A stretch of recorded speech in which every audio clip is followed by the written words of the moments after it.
Hi folks, we're going to take a look at page 233, number 7a, which is similar to a few of your homework questions.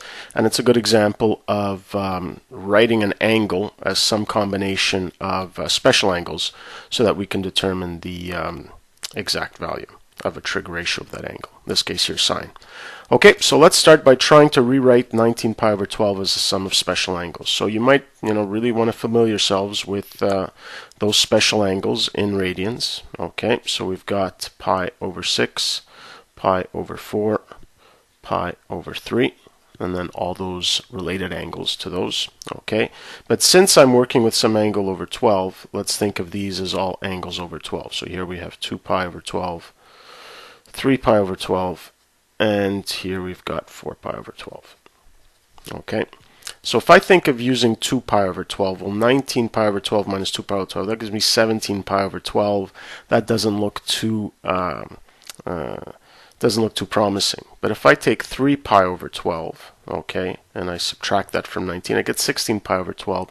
Looks a lot better. Okay, so I can rewrite 19 pi over 12 as 16 pi over 12 plus 3 pi over 12, and when we reduce this, we realize that this is just 4 pi over 3, which is definitely a special angle in the third quadrant, and of course pi over 4 is a special angle in the first quadrant. Okay, so in order to use these two angles, first thing I'm going to do, again as I say, just draw myself a little picture, okay, so that I can easily read off the trig ratios. Okay, so here if you think of 4 pi over 3, think of pi over 3, 2 pi over 3, 3 pi over 3, 4 pi over 3.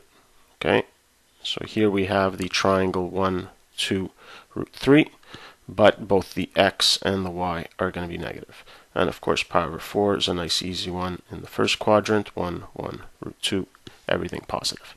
Okay, so now it's just a matter of incorporating this into my expression. So now instead of sine of 19 pi over 12, I'm going to think of this as sine of 4 pi over 3 plus pi over 4.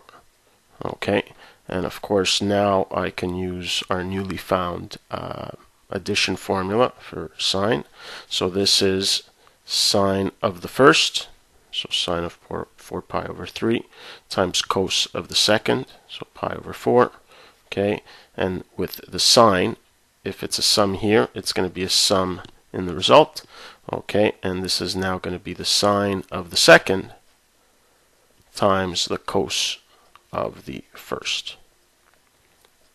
Okay, so you see how I prefer going by the order of the angles instead of thinking of them as A and B. Having said that, if you prefer thinking of this angle as angle A and this angle as angle B, and then applying the formula in this form here, that's fine. It's also fine if you write this, the sine and cosines inverted. It's fine because multiplication is commutative, so it doesn't matter what order you use. Okay, so now it's just a matter of applying each of these. So sine of 4 pi over 3 is just, well, y over r, so negative root 3 over 2. Okay, cos of pi over 4 is just 1 over root 2. Okay, plus sine of pi over 4 is also 1 over root 2. And again, you can just look at the diagram here to get that quickly. And then cos of 4 pi over 3 is just negative 1 over 2. Okay, and now it's just a matter of doing the algebra carefully. So here we have negative root 3 over 2 root 2. And here we have minus 1 over 2 root 2. So in the end, we have negative root 3 minus 1 over 2 root 2. Okay, and there's our final answer. Now I'll just make a quick check here to see if this actually makes sense. Okay, so we notice here that this sine value is going to be negative, and let's try to figure out where 19 pi over 12 is going to be.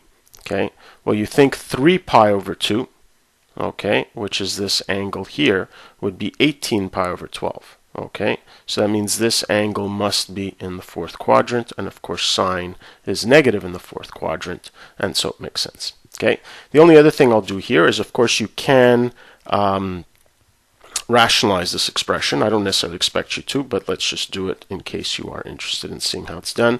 So here, in order to remove the root 2 in the denominator, I multiply numerator and denominator by root 2. Okay, and so here, make sure that you're distributing. So we have negative root 6 minus root 2 over root 2 times root 2 is 2, times 2 is 4, and there we go. There's our answer in the most simple form. Okay, so just to recap. Number one, be sure to know your special angles in radians. Okay, determine how you can write that angle as the sum or difference of two special angles, and then from there apply your formula and carefully determine your